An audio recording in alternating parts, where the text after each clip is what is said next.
Ooh, the middleman.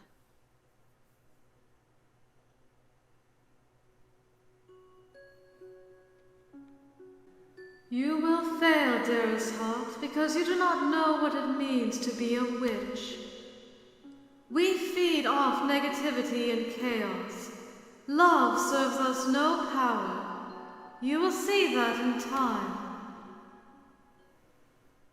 Must you haunt me even in the day, Mother?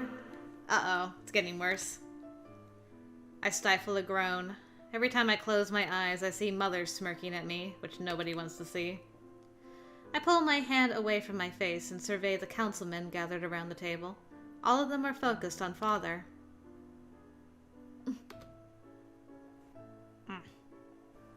Except for Jurian and Garland, who are looking at me worriedly. Thanks, guys. I turn away with a grimace. I cannot let on that I am barely able to keep my eyes open. I hardly slept last night. If Chevalier hadn't left for the Marchen before I woke up, he would have noticed something was amiss. I turn to my father, who has been discussing the possibility of increased taxes for over an hour. While I am aware that the increase could benefit palace personnel, I will not raise them unless absolutely necessary. One councilman raises his hand to voice his discontent.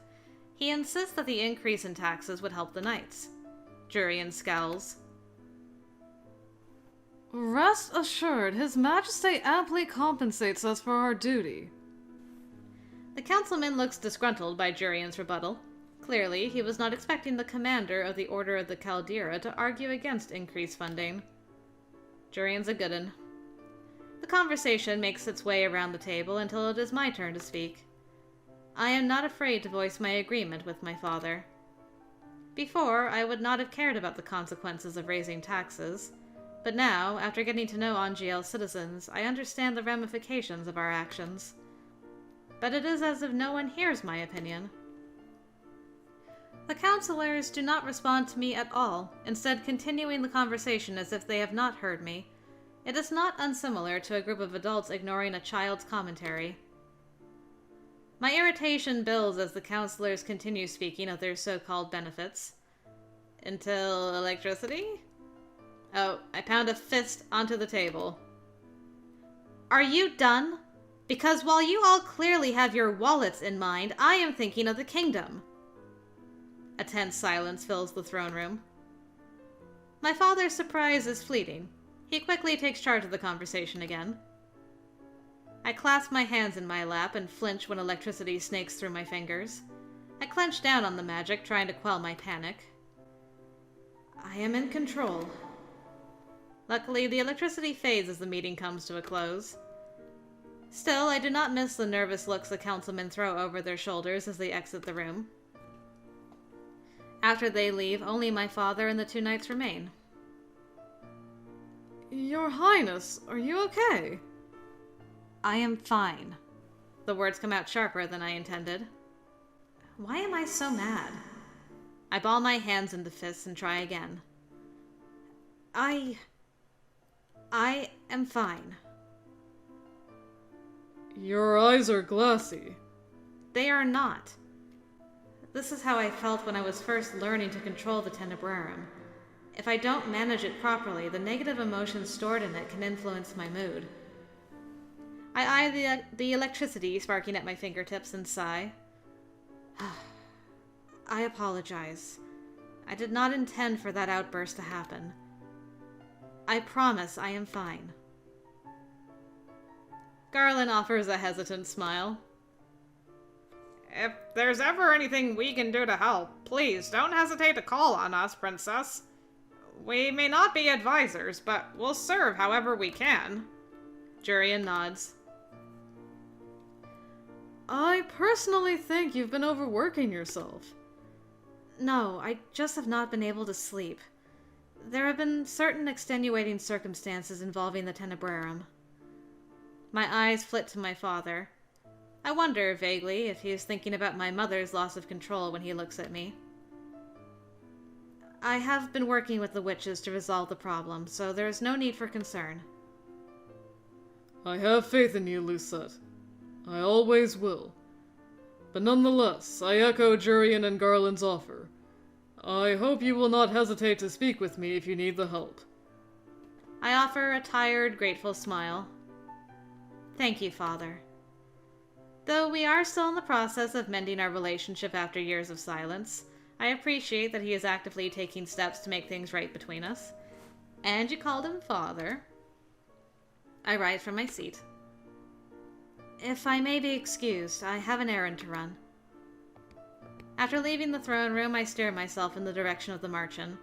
My tiredness does not excuse me from my obligations. Right now, I have a responsibility to check in with Delora. So you and Chevalier are both super tired. Hello? The tavern is eerily silent when I enter. Typically, it is packed with customers at this hour, with a niece calling orders behind the bar. Today, however, the closed sign is displayed outside the Marchen Tavern's door. They must all be busy. Hello? No one responds to my call. At least, not at first.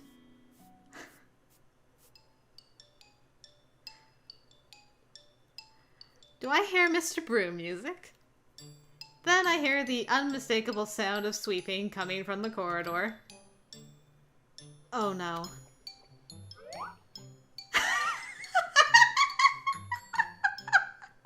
You sparkle too? Oh, Mr. Broom, I've missed you. I back away at the broom's sudden appearance. Mr. Broom is unfazed. It hops out to greet me with an enviable energy. Hello, hello, hello, hello. I hope you do not plan on trying to make me sweep today. You know you do not need my assistance anymore. The broom's only response is to hop toward me again. I groan at its exuberance. Is anyone else here? I know that the broom can understand me, and yet it does not give any sign of having heard me. It continues to hop toward me. No, I am not sweeping the floors! I purposefully altered Delora's charm so that the broom could sweep on its own, and yet it still harasses me. There's hardly a speck of dust in here!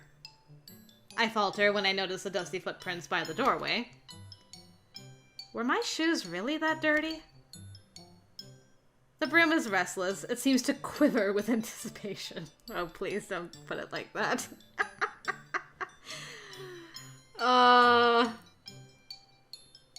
It has been a long time.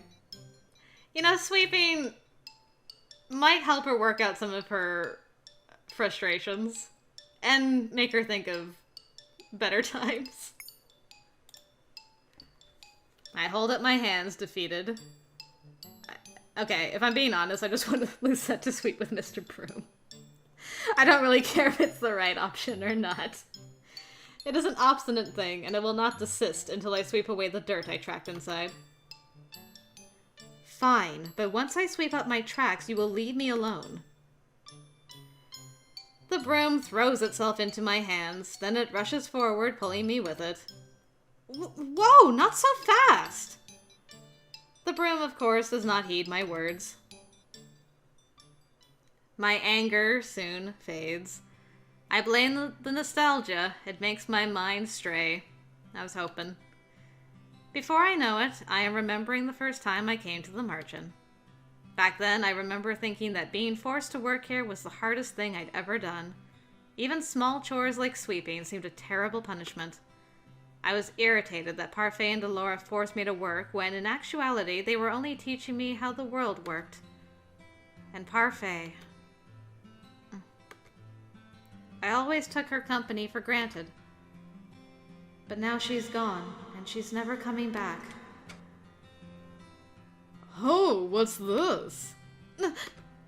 I swivel in place. Chevalier is standing in the doorway, surprise etched onto his face.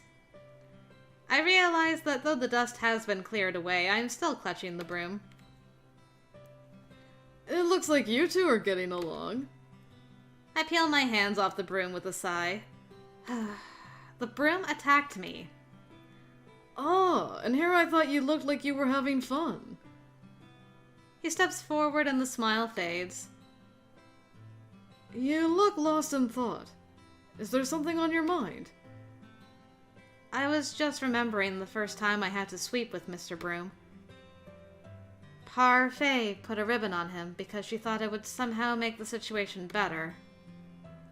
I note the melancholy in Chevalier's eyes and mentally chastise myself. Why did I have to bring up Parfait in front of him? I'm sorry. Don't apologize, Lucette. I think Lady Parfait would be happy that we think about her every now and then. I also think she'd be happy to know that Mr. Broom can evoke such a meaningful memory.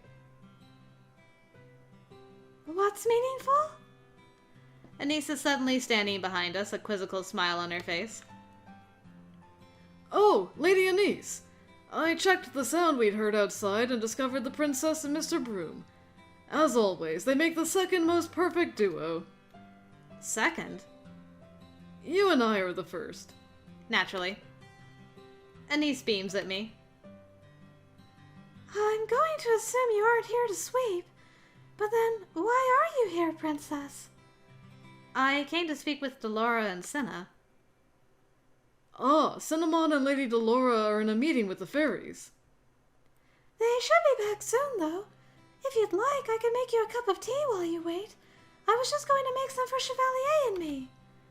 Or perhaps you'd like some hot chocolate, Lucette, with just a pinch of cinnamon. He sets a hand on my shoulder and smiles at me softly. You look like you could use it.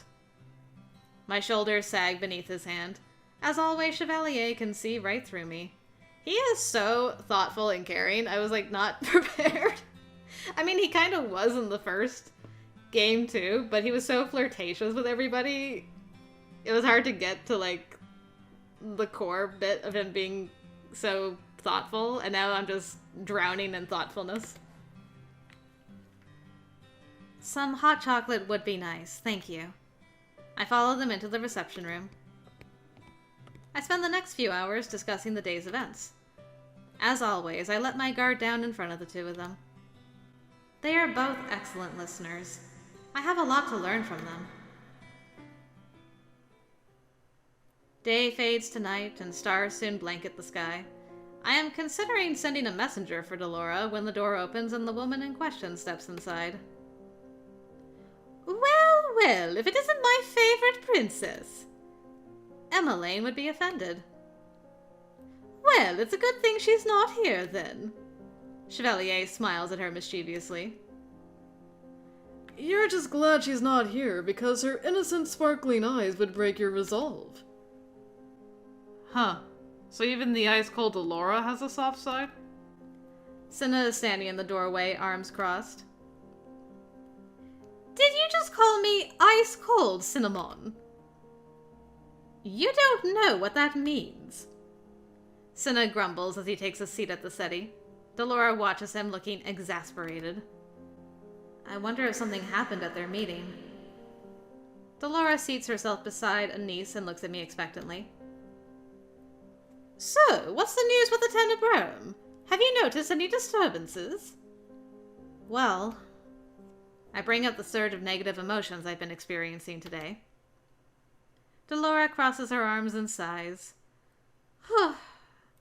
Well, if this is still continuing after our training, I feel inclined to call it an imbalance.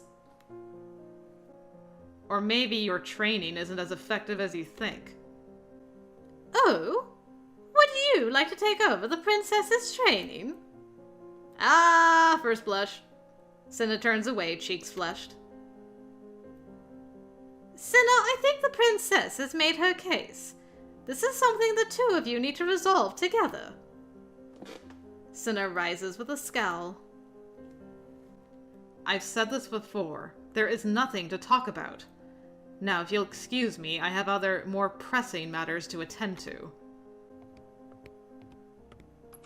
Before either of us can get a word in, Cinna leaves the room and slams the door behind him. Why you gotta be so tsundere, man? He seems troubled. Cinna is too proud for his own good. The more you corner him, the cattier he becomes. It's even worse today because he had to deal with fairies questioning his legitimacy as the Lucis heir. It's no wonder he feels attacked. But all I want to do is talk to him so we can locate the source of this problem. I'm sorry, Lucette. Other than offering you extra training sessions, there's not much else I can do to help you. I think it'd be best if you somehow tricked Cinna into a conversation. Otherwise, you'll need to speak to someone who can tell you a little more about how the Lucis functions. If Cinna continues to be uncooperative, Waltz and I can reach out to some fairies we know. I feel like Cinna would become even more hostile if I spoke to someone that wasn't him. No, I will find a way to speak with him. Good luck. Trying to get Cinna to do anything is like herding cats. Though I do not doubt what Dolores says, I must still try my best to see eye to eye with Cinna. The two of us have an obligation to work together as the Tenebrarum and Lucis bearers. I'll figure out a way to speak to him. Somehow. Alright, we can do this.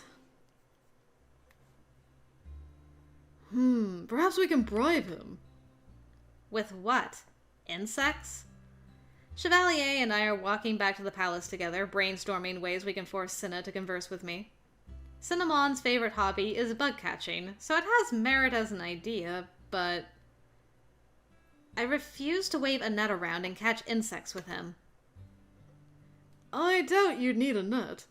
Butterflies would flock to you, lovely as you are. I'd rather not be a perch for butterflies. Oh, but Princess, you'd look like something out of a fairy tale. We don't live in a fairy tale, Chev. The two of us have just rounded the corner when someone calls Chevalier's name. Mr. Chevalier, sir! A familiar boy rushes toward us, smiling brightly. I was wondering if it was you. The boy whose life you saved. Doctor! Princess! It is the boy that used to visit Chevalier at his clinic. More than 2 years ago, Chevalier saved the boy's life by striking a deal with the elusive witch doctor. The deal eventually caused Chevalier to be cursed. During that time, he did not remember the boy or the circumstances that had caused him to be cursed.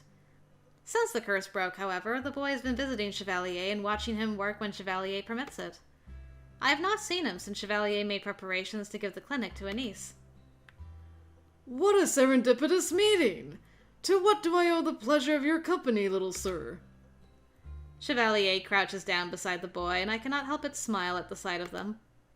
I have never been good with children, but watching Chevalier interact with them always makes me happy. I heard a tragic rumor. Oh? Care to share? The boy glances at me, a thoughtful look on his face. Are you and the doctor getting married? What? What? Where in the world did that come from? I am experiencing a terrible sense of deja vu. Oh, right, because he thought that you were his wife. And he's like, yes, this is my wife. I expect Chevalier to laugh or smile. Instead, he becomes oddly stiff. I cannot help but recall the trances that used to come over him when he was still amnesiac. Is he okay? Doctor?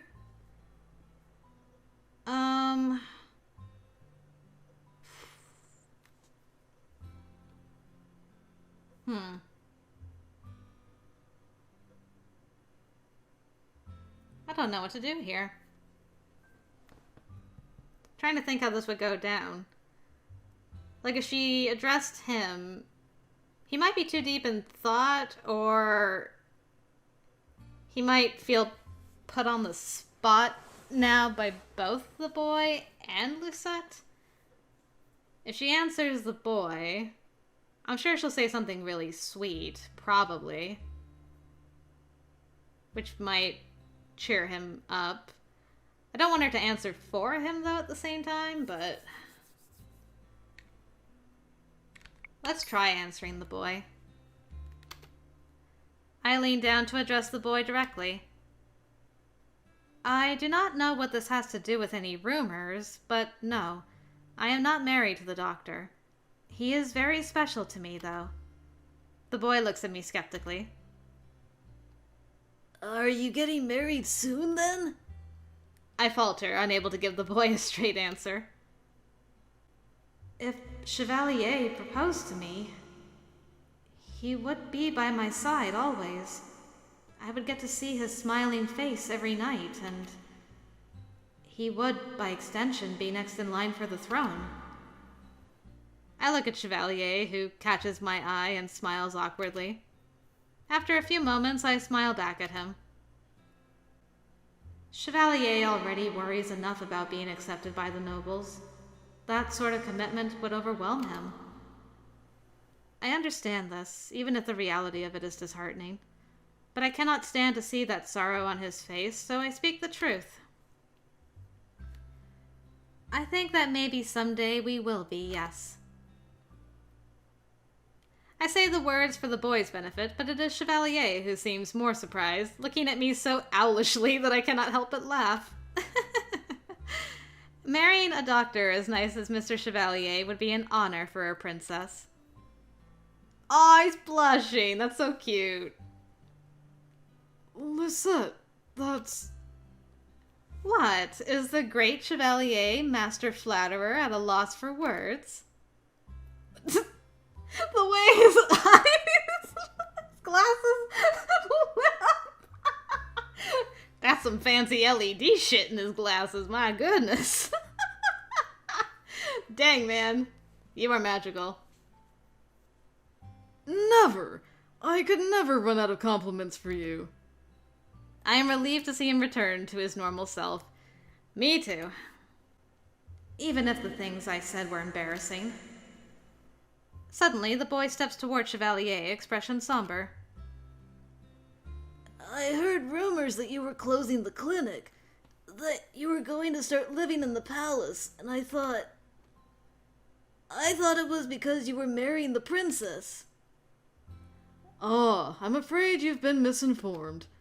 The clinic will remain open, only a wonderful new lady is going to take over for me. She'll be selling herbal remedies to help with all kinds of sicknesses. But what about you? I'm going to be a physician at the palace. So you're just going to help the nobles? No, of course not. But I can't be in two places at the same time, so... I can tell by his expression that he does not want to go into any more detail, so I assure the boy Chevalier will continue his practice, just in a different place. His sadness dissipates when I tell him he can visit Chevalier in the palace. Mom is going to be so excited when I tell her I can visit the palace. He runs off after that, leaving Chevalier and I alone. I reach for Chevalier's hand. Are you okay? Yeah, sorry about that, Lucette. I... blanked out. You talk about me overworking myself, but are you sure you aren't pushing yourself too hard? No, I'm not. I promise. I look at him skeptically. In the end, he only raises his hands in surrender before again taking my hand in his. It was just a momentary lapse. Even when you're no longer an amnesiac, you still have memory problems. You really are an old man. Alas, I am afraid even I can't be perfect. He plants a kiss on the top of my head. Let's return to the palace, shall we? We wouldn't want everyone to worry when you don't show at dinner. I allow Chevalier to pull me along. As we walk, I wonder about how I might get him to speak honestly about what is bothering him. Yeah. 3 days later. Yeah, because he will open up, but you have to go about it the right way. I can't remember how to do that. Remind me again of why we are here? Here is a small cafe on the outskirts of the town plaza. Actually, I've been here before. Years ago, when Chevalier was still Rumple, I came to this place to speak with his former fiancée. Though Bria has since moved her sewing business out of Angielle, thank goodness, I still sometimes remember our meeting. I actually spoke with her a few times after she and Chevalier officially separated. I even went to her shop to purchase some scarves for Emmeline. But right now, I am here with Chevalier, who has just ordered dessert off the menu. He brought me here today without an explanation. Okay. If he hears my question, he gives no indication. Are you sure you didn't want anything else, Lucette? Look, they even have this fancy hot chocolate. They serve it with rose petals. Chev. His name comes out a sigh. Oh, what a mournful sound. What's the matter, my sweet princess? You did not answer my question. Why are we here? He smiles at me coyly. Why, for a date, of course. A date? Your cheeks are red, Lucette. It's precious. They are not! The words come out louder than I intended, and when the customers at nearby tables turn to look at me, I feel my cheeks warm again. Chevalier smiles at me. Chevalier is right. The last few nights have been especially rough. Though I have been by the Marchant a few times to see Cinna, he mysteriously disappears every time I show up. I cannot help but wonder if he is using magic to vanish. If he can create portals to vanish, that's pretty impressive. Oh, also, I have something else planned as well. Something else? Yes, a surprise! You'll see soon. I am wondering at the vagueness of the words when a server sets a small plate down on our table. It is filled with biscuits. Lily biscuit. Oh, that's so sweet. Are those gingerbread? So thoughtful. They're shaped like lilies? Did you know that this cafe only started serving these biscuits recently? Aww. So cute. I reach out to grab one of the cookies off the plate and admire the delicate frosting work. Even the flower filaments are carefully crafted. I just remember that he bought her a white lily chocolate very early in his route, and she, like, savored that thing. This is a nice callback. Only recently. That's right. All in honor of a certain crown princess. You weren't paying attention when I ordered them earlier, were you? Otherwise you would have reacted to them being called the Princess Lily Platter. But how would they know what my favorite flower was? Who knows? Perhaps someone who happened to know her very well told them. I look up and meet Chevalier's gaze, baffled. Why? Because I don't like to be the only one to spoil you. And because I wanted to show you that the townsfolk like you. Like me? Of course. But I try my best to speak with them, it's true, but I am nowhere near as good at conversing as Emmeline. People may no longer call me the Ice Princess, but that does not change the fact that my social skills still leave much to be desired. Do you need me to say what I think, Lucette? Or can you already guess? I should let people spoil me, right? Chevalier claps his hands together. Exactly. Yeah, but we've had this conversation before. And just like then, I must protest. Yeah, exactly. I feel a certain sense of déjà vu. How can I explain this in a way that won't offend him? I split the biscuit in half and offer him one of the pieces. I love being spoiled by you, Chevalier. I touch my fingers to his. But I also prefer being spoiled only by you. Favorite things aren't special when shared with others. I curl my fingers through his. I feel more special when moments like this are shared between just the two of us. Chevalier stares at me, at a loss for words. The shock on his face makes me laugh, and he abruptly unfreezes. What a blessed sound! He leans forward, glasses glinting. You're right. I would so much rather keep that precious laughter to myself. I roll my eyes. That I cannot promise. I give his hand a squeeze before pulling my fingers away. Chevalier offers me a mock bow before popping the biscuit into his mouth. He always goes out of his way to do such nice things for me. I should do something for him as well. My mind wanders back to the stall full of scarves we visited not too long ago. Chevalier mentioned he needed a new scarf.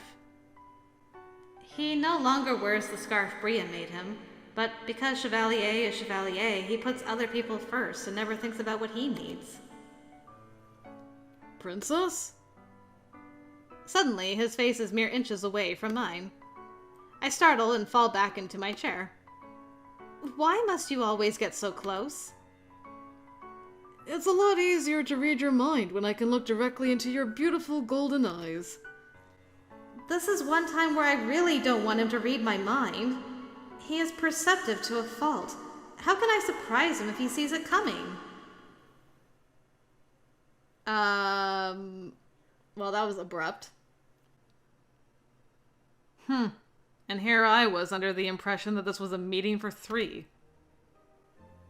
I turn in my seat and am surprised to see Cinna standing beside our table. How did you get him here? He surveys us skeptically. Cinnamon, what are you? What a pleasure it is to see you again, tiny lord.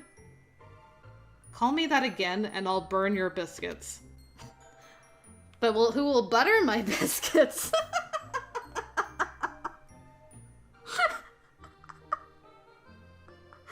I need an intervention. Chevalier has ruined me. My brain has just gone. I Chevalier, who only flashes me a knowing smile because he heard my horrible biscuit joke. Is this what he was referring to when he said he had something else planned? I turn back to Cinna.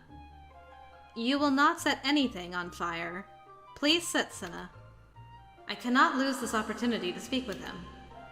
Cinna pulls up a chair.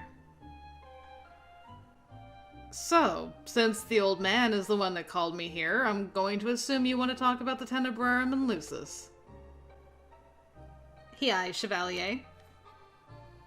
Remember what you promised me for this. A cinnamon roll? Yes, I will buy you one. It was that easy? He just wanted a cinnamon roll? Cinnamon just wanted cinnamon? Why do I feel like this is too easy? And too on point for you. Cinna flushes a deep red. It takes a great effort to stifle my laughter.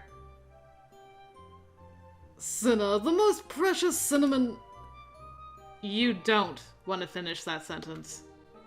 Despite his protest, Cinna does not budge. So he has a weakness for cinnamon. I should not be surprised. It's in his name. I glance again at Chevalier.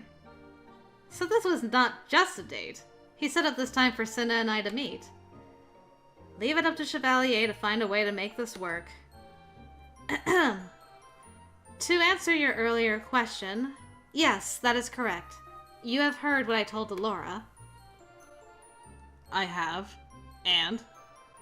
I want to discuss the balance between the Lucis and Tenebrarum.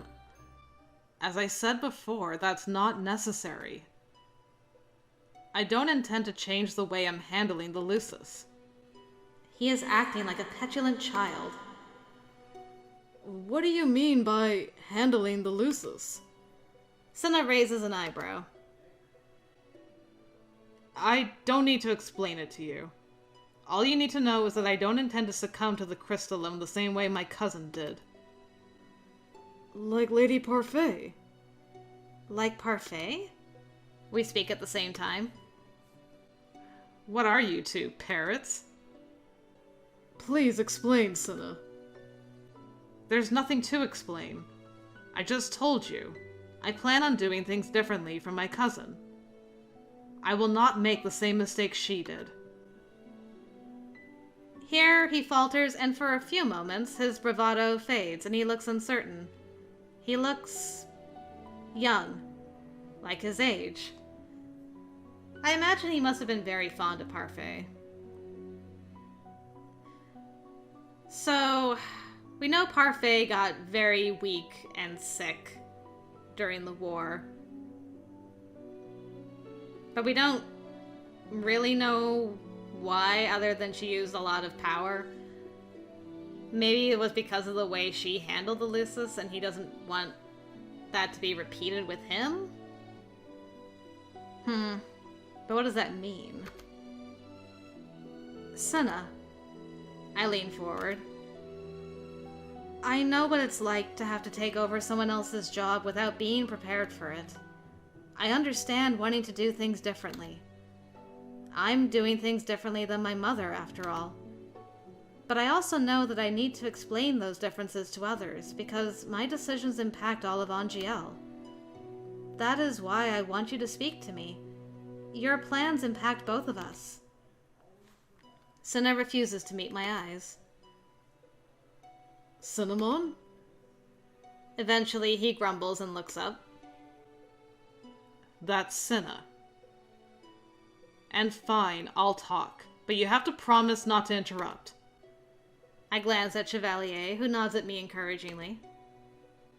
If there's one thing he's taught me the importance of, it's listening. I promise. Senna is quiet for a few more moments. Then he begins to tell us a story. Alright, hit me with it.